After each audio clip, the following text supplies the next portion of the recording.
I think the core issue for every human being that has ever existed, ever will, is identity. Great pleasure to introduce Dennis Jernigan. Most of you probably know of him if you don't know him already. One Sunday morning here at this church, the men were standing there talking about what they thought of homosexuals. And it was terrible the way they talked about guys like me. Homosexuals are going straight to hell. That's what I thought as a kid. So I remember feeling hopeless.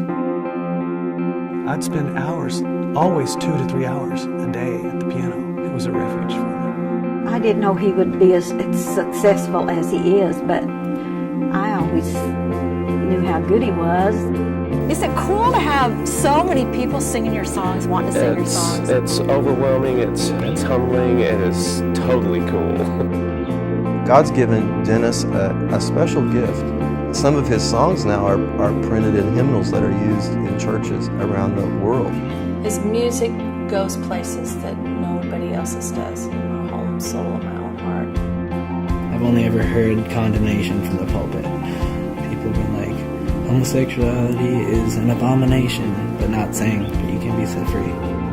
I've been going to man to find out what a man is supposed to be, when I needed to be going to my Creator all along for my true identity. After all, it's He who made me.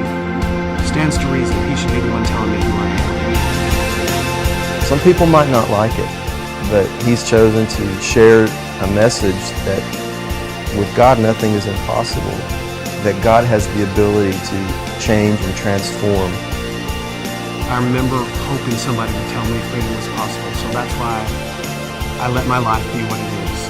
And I get this, I've gotten this several times, you're doing more damage than good by telling somebody they don't have to be homosexual. I'm not telling anybody they have to do anything. I'm just telling them God loves them. And here's how God loved me. This is what I was struggling with. This is my story, but this is what my God did.